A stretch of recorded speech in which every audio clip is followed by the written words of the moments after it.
No? Is my mic on? Is anything on? Why is Ian saying no?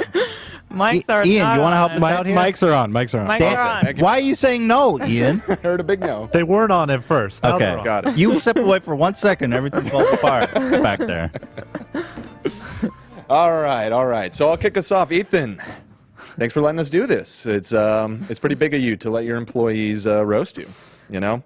It's a little intimidating, roasting your boss, you know. You don't want to go too far and have them hold it against you, but thankfully I don't have to worry about that because Ethan's got the memory of a brain-damaged goldfish.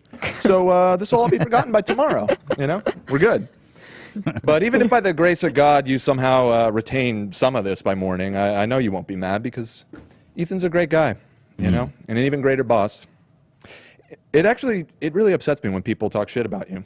Oh. Yeah, for example, that gutter spawn Crowder the other day said something about you having no chin. Made some comment about having no chin. Yeah. I mean, that's not even a good insult. I mean, if anything, your problem is you got way too many chins. Right. Hell, you're pretty much just one big chin. Right.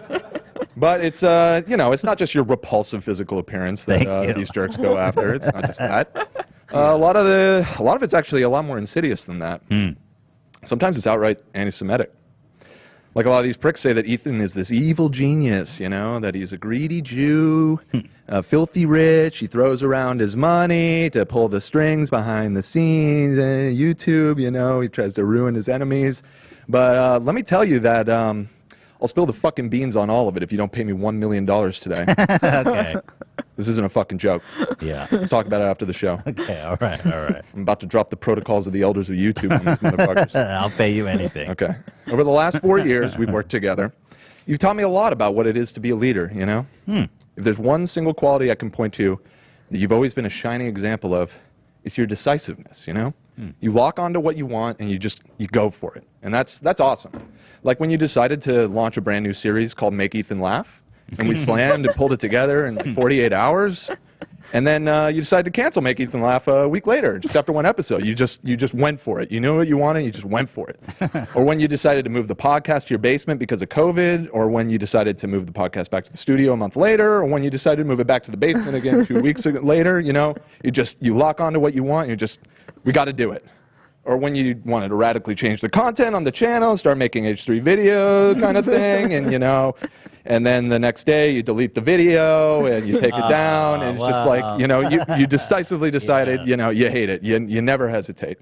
But that's the thing. Despite your many failings, you're dependable. You're a rock solid guy. Like how I can feel confident that I'll slather mayo on my bald head if you drop below 200 pounds. I know I can depend on you to never let that happen. So thank you. And you know what else I can depend on? Is you to deliver to me that money in cash by midnight tonight, or I'm ending your fucking career, all right? Right, fair enough. But what's best about working for you, Ethan, is you're smart enough to know when to listen to me. Like when I told you not to pay for a pay-per-view event. You know, you're smart enough to take my advice. But moreover, you're also smart enough to know when not to listen to me. Like when I said frenemies would probably end in a giant train wreck, and, well, it doesn't really matter what happened with that. No. Yeah, right. Yeah.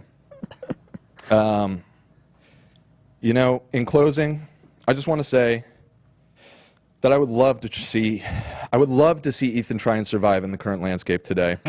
Like the content he was making before would never fly on YouTube today. And you know, you have to adapt. You have to overcome to the fact that like you can't even curse now. Like I don't even know, dude. Love you, Ethan. Happy birthday. And I'll take the money in our marked 20s. All right, you got it. Thank you, Dan. Wow. That was great. That was we got a little awesome. stand-up comedian over here.